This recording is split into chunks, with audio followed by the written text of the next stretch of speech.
Hello and good morning from the Freedom of Information and Privacy Association. I'm Patrick Farnsworth, and this is your Access and Privacy Online News Summary for Saturday, April 18th. This week, we're tracking a growing surveillance push in Canada, from federal bills that civil liberties advocates warn could expand state access to personal data, to local governments in British Columbia embracing deeper camera-based policing partnerships. In Alberta, concerns are mounting over political interference in libraries and new reporting that suggests the government's own health data may not match the public story it tried to tell. We also have fresh access to information reporting on Ontario's jail expansion plans, an internal memo on CSIS's expanding foreign intelligence role, and a strong set of stories on AI, social media, and children's privacy. Let's dive in.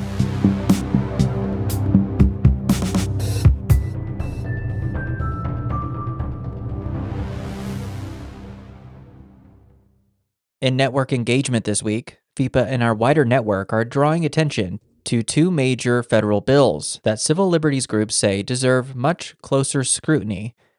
The first is Bill C-4, which the International Civil Liberties Monitoring Group warns could dramatically expand the surveillance state by lowering thresholds for police access to personal information, pressuring companies to build new access pathways for authorities, and even forcing the retention of user data for up to a year. The concern is not only privacy, but the long-term normalization of extraordinary powers over ordinary communications. There is also concern about more information being shared with U.S. intelligence and law enforcement agencies. The bill is nearly identical to parts of a previous bill, Bill C-2, which was criticized by nearly 300 organizations. The second is Bill 9, now before the Senate. Advocates warn that while it is framed as hate legislation, it grants broad discretionary powers that could chill protest, speech, and dissent. The bill itself would allow police to determine protesters' intentions, potentially leading to more arbitrary arrests. The bill will undermine free expression and dissent while also increasing jail sentences. The push now is for senators to slow the process down, broaden consultation, and reject provisions that threaten constitutionally protected freedoms. Meanwhile, in British Columbia's interior, those broader surveillance debates are taking on a very local form. In Kelowna, the RCMP and City Hall are rolling out a voluntary CCTV registry aimed at helping police more quickly identify businesses with camera footage after an incident. Officials insist the system does not provide live access and that the city and RCMP have worked closely together to refine the system and ensure it aligns with privacy and security best practices. Critics see a deeper concern: the gradual weaving together of local government, police, and private businesses into a shared surveillance infrastructure. That concern was front and center this week in Mike Larson's interview with CBC Daybreak South, where he warned about the normalization of surveillance in BC communities. The issue is no longer just whether a particular camera is lawful. It is whether we are steadily accepting a model of public life where being watched becomes routine, and where the line between public authority and private surveillance grows harder to see. Meanwhile, in Oliver, LGI reporter Lexi McFarlane at the Times-Chronicle reports that council has endorsed updates to the town's video surveillance policy, including stronger procedures, privacy impact assessments, signage, and requirements to consider less intrusive alternatives first. The other edit to the policy is the addition of a consequences section aimed at preventing misuse or unauthorized access of surveillance. That is better governance, certainly, but it also underscores just how normalized camera-based monitoring has become in everyday civic life. Be sure to check out all the links in the show notes for more information. Turning to Alberta, this week's spotlight is really about democratic norms and the ways they can erode. Alongside growing concern about the province moving toward a more overtly partisan U.S.-style approach to electoral boundary design, Alberta is also facing sharp criticism over proposed changes to library governance. Two Canadian press reports show just how significant that fight has become. Critics say the government's library bill is not really about shielding children from explicit material, but about giving ministers sweeping authority over what belongs in public libraries, with too few guardrails against censorship and possible access to patron records. Critics note the bill makes no mention of explicit material, sexual or otherwise, but instead gives the minister the broad authority to restrict any topic, and it means the province could potentially inspect patron records, risking privacy breaches. It is not yet clear how third-party digital platforms that provide access to ebooks, audiobooks, movies, and music would be handled under the changes. It's also not clear what internet restrictions might be put in place for those who sit down and log onto a public computer. What makes that especially striking is how out of step it appears with long-standing Canadian norms. Public libraries have historically been governed at arm's length, with a strong emphasis on local control, intellectual freedom, and privacy. Opponents say Alberta's proposal threatens all three at once. There was also a sharp accountability story this week.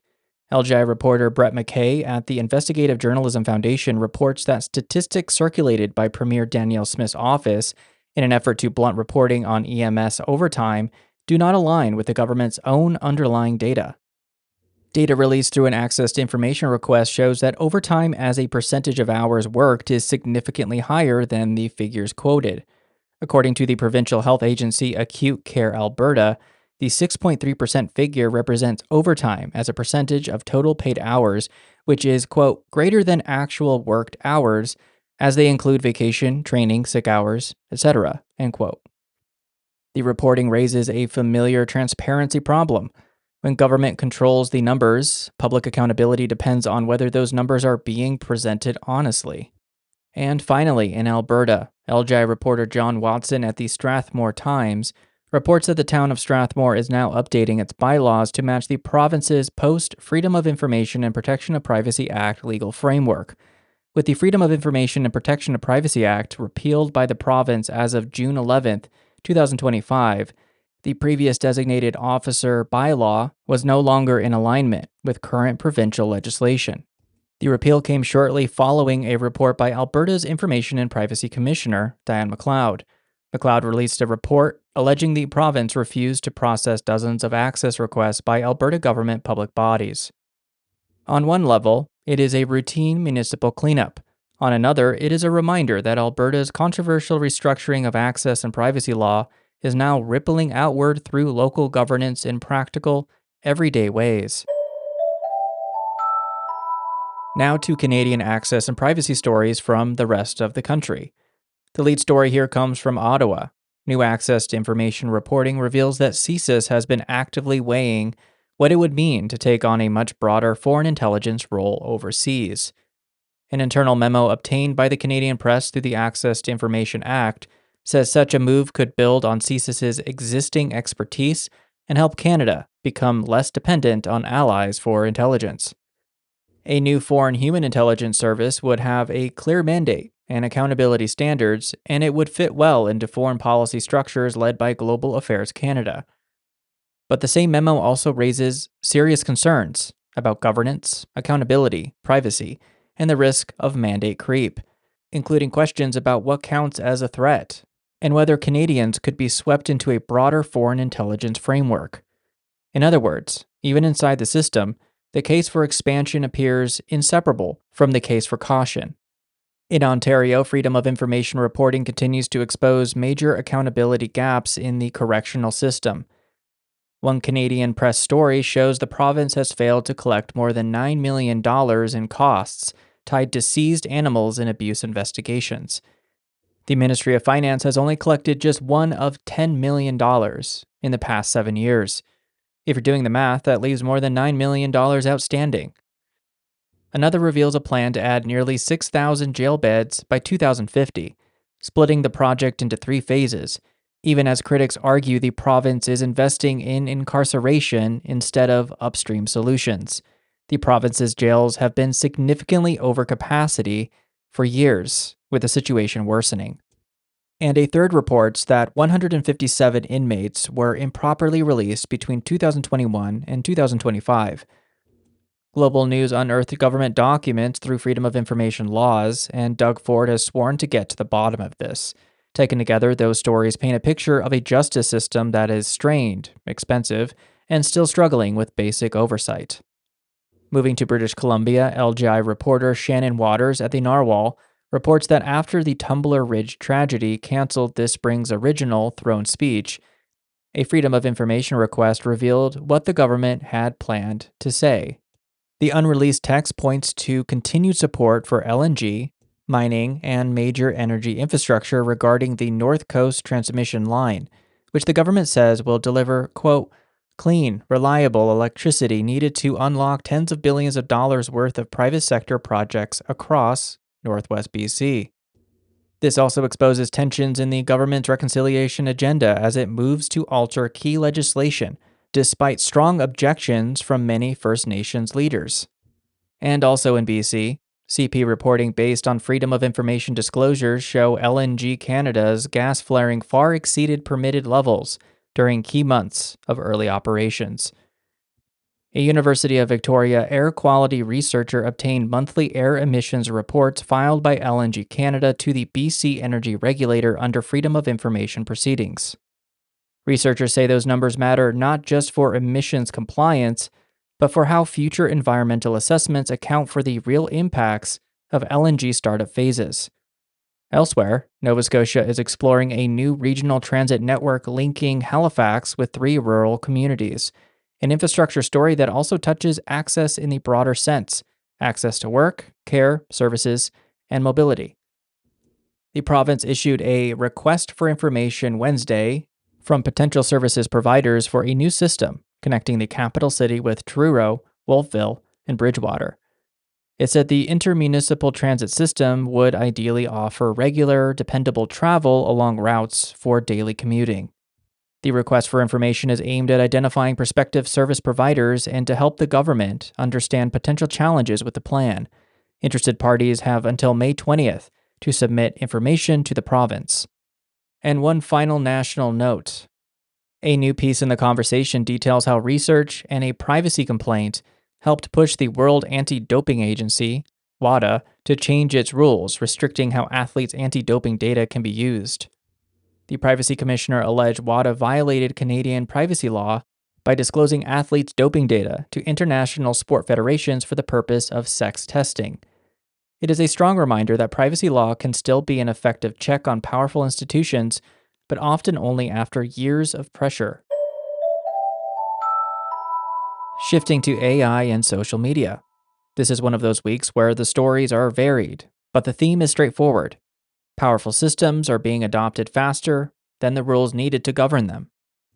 On Gabriola Island, LGI reporter Hope Lompe at the Gabriola Sounder finds a very uneven local picture. Some public bodies are building formal AI governance rules around privacy, review, and staff accountability. Others are still operating without a clear policy at all. With the different standards across the island, the Gabriola Sounder asked other local governments what their AI policy is and how it is being used internally.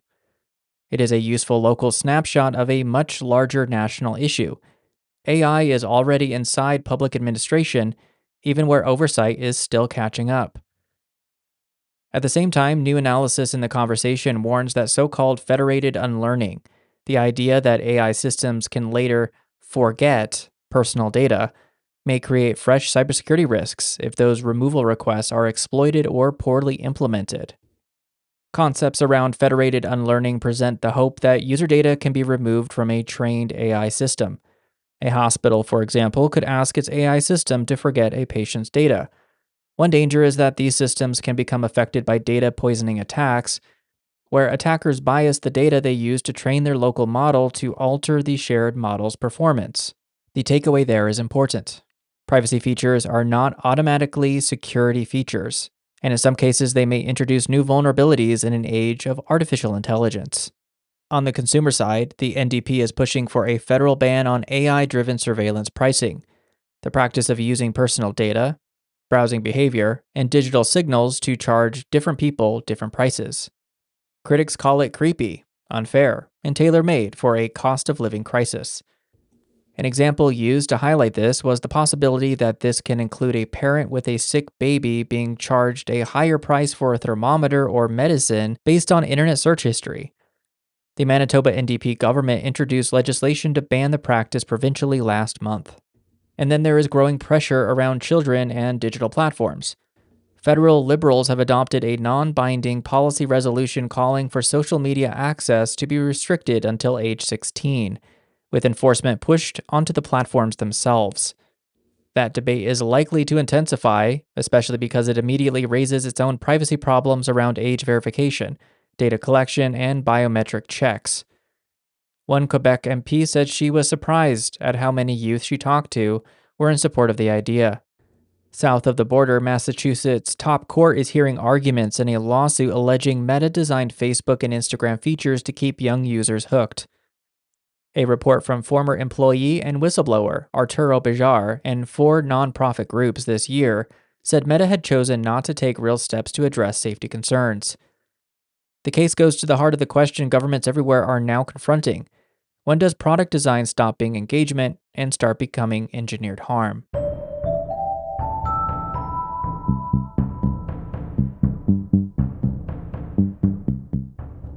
Now to international stories. And this week, the pattern is hard to miss. In Tennessee, lawmakers have advanced a bill that would require doctors and insurers to report detailed information about transgender-related healthcare. Even with amendments removing county-level public reporting, critics say the measure still creates a targeted state tracking regime around a vulnerable population. To specifically target transgender patients, the bill is written to require healthcare providers and insurers to track gender transition and detransition treatments, quote, including mental health treatment, medical interventions, and surgeries that stop, reverse, or help an individual cope with the effects of a gender transition procedure due to the resolution of any inconsistency between the individual's sex and the individual's perceived sex or perceived gender, end quote. That story stands out not only because of who is being monitored, but because it shows how aggregate data can still function as intimidation when a government singles out one group for special scrutiny. That same logic appears elsewhere in different forms. In Nevada, police are reportedly using commercial cell phone location data to track devices in near real time without a warrant, effectively purchasing access to information that would normally trigger constitutional protections. Privacy experts have raised concerns about violations of due process and the Fourth Amendment, which protects against unreasonable search and seizures. In Colorado, by contrast, a court has ruled that the city of Boulder cannot hide police misconduct footage behind prohibitive fees, a rare transparency win in a week otherwise dominated by surveillance expansion. The ruling came in response to a lawsuit filed by Yellow Scene magazine after the city required journalists to pay more than $8,000 for all body camera footage of a December 2023 shooting in which officers killed Jeanette Alatorre. The lawsuit argued the fees were prohibitive, effectively shielding the footage from disclosure. Civil rights attorneys argued the charges violated the 2020 Enhanced Law Enforcement Integrity Act, a Colorado police accountability law enacted following national protests over police killings. At the federal level in the United States, the debate over renewing the Section 702 Foreign Surveillance Program is once again exposing the familiar gap between national security powers and privacy protections, especially when Americans' communications are swept in without warrants. U.S. authorities say Section 702 of the law is vital to national security and has saved lives by uncovering terror plots. Critics question what they call a dangerous infringement on civil liberties and privacy. And for reporters covering the Pentagon, access itself remains under pressure, with a judge finding that officials are still violating an order to restore journalistic access. A U.S. district judge had earlier said the Pentagon's new credential policy violated journalists' constitutional rights to free speech and due process. And then in Russia, the Supreme Court has effectively criminalized the activities of Memorial, the Nobel Prize-winning human rights organization, while pressure deepens on independent media as well. Memorial is one of the oldest and the most renowned Russian human rights organizations. It was awarded the 2022 Nobel Peace Prize.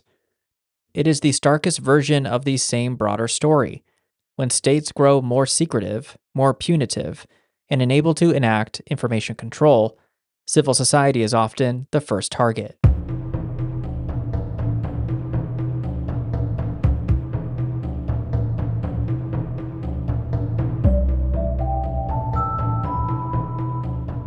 As always, we hope today's stories help you stay informed about the latest issues surrounding privacy, information management, and public transparency. To help us keep the mics on, be sure to subscribe through FIPA News Monitoring and consider making a donation to support this work. Our writer is Sean Fisk. Original music in today's show was composed by the mysterious Breakmaster Cylinder. I'm Patrick Farnsworth, your host and producer. Thank you for joining. And a big FIPA thank you to all the reporters, contributors, and outlets whose work make this weekly summary possible, and to you, our listeners, for continuing to follow and support it.